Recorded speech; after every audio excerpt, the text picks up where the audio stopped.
Hey guys, it's me Jocelyn. So today I'm going to be showing you guys some ship transitions for edits. Now listen, I've gotten so many requests to do ship transitions or like couple transitions on alight motion. So here's just a few, because I've gotten this request on every single live stream I've done. So it's kind of insane. I don't know why I haven't done it yet, but yeah, anyways, here we go. First one is going to be a shake that goes from the middle. You know what I mean? I'll show you what I mean. Okay. First things first, you're going to want to go ahead and add tiles onto your video and mirror the tiles. I'm just going to go ahead and copy this effect and paste it to my second clip. Now what you want to do is you want to go on to move and transform, oscillate, and then add it. And then go to angle and change your angle to 0 degrees. And make it 0 degrees on the dot, like 0.0. Change your frequency to 2.59. That's what I like mine at. And then turn your magnitude down to 0. And then make sure you're on the magnitude category. Add a keyframe for magnitude at the beginning. Go to the end, and then you can turn it up as much as you want. I'm just going to do 91. It just depends on how intense you want your shake to be. So this is what it looks like right now. As you can see, it's not actually that intense, even though 91 seems like a big number. So if you wanted it a little bit more intense, you're definitely going to have to increase your magnitude. Also, your graphs strongly depend on this as well. So if you do a graph like I did, it's going to slow down your clip a little bit, so you might want to increase the magnitude. But this is what it's going to look like when you first start off, like this. So now go on to your second clip, add oscillate again, change the angle back down to 0.0, like this. Frequency 2.59 Hz, and then just do the negative of what you did last time. So the last time my magnitude was 170. So now I'm gonna make my magnitude negative 170. Oh, I guess I can't, my bad. Anyways, I'm just gonna make it 170 then. We're just gonna make it 170. Add a keyframe, go to the end of your clip, and then change your magnitude back to 0, and then do your out graph. And this is what your transition should look like. As you can see, it's a little shake. You could also adjust any type of graph you want.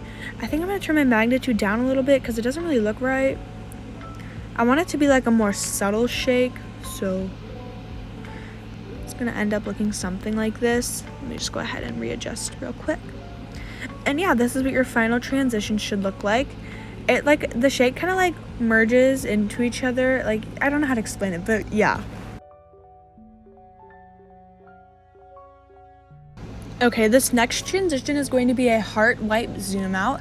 So you're going to need the photo that I gave you right before this clip started. And just screenshot that. And the orientation I made it for is 16:9 or 4:3, I think. So just make sure of that. And yeah, if you're gonna need the 1-to-1 version or something, just DM me on Instagram. And I already have one up on my Instagram, but it is a pink version of like the heart. So if you just would rather use a pink version and use hue shift on it, you can definitely do that as well. Anyways, just go ahead, make sure you have motion blur and tiles enabled, and then make your clip just do a simple zoom out like this. Just do a simple zoom out like I'm doing, and then add on a heart shape on your alight motion like this. And I'm just going to make mine a light blue, like the color that I already made. So it's going to be a very subtle light blue. Just gonna try and adjust it a little bit.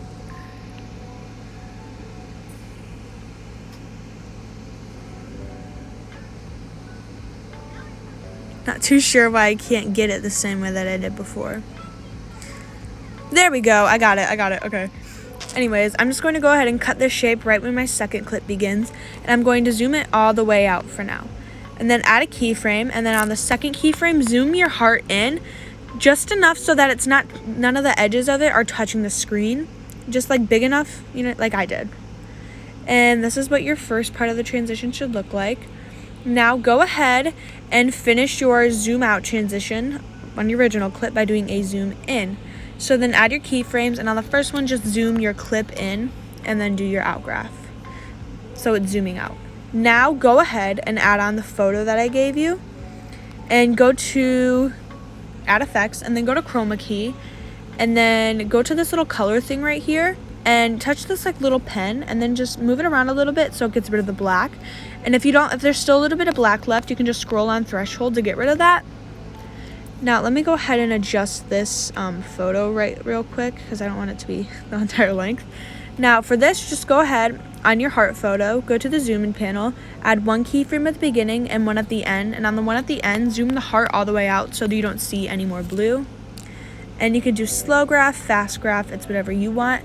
And this is the ending of the transition. I did this one in my Romeo and Juliet edit, and I really loved it, so I thought that this would be fitting for you guys, and I thought that you guys would love it.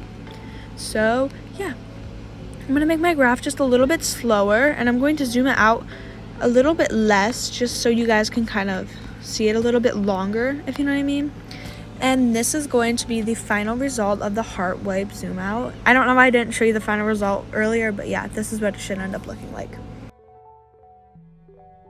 Okay, for this last transition, you're gonna need to have your clip set up like this, and then go to the very end of your first clip, and then just split it like this, so there's just a tiny piece of your first clip left, and then go to the end of your second clip and just extend the end of your first clip down to this, like the same amount as the second clip.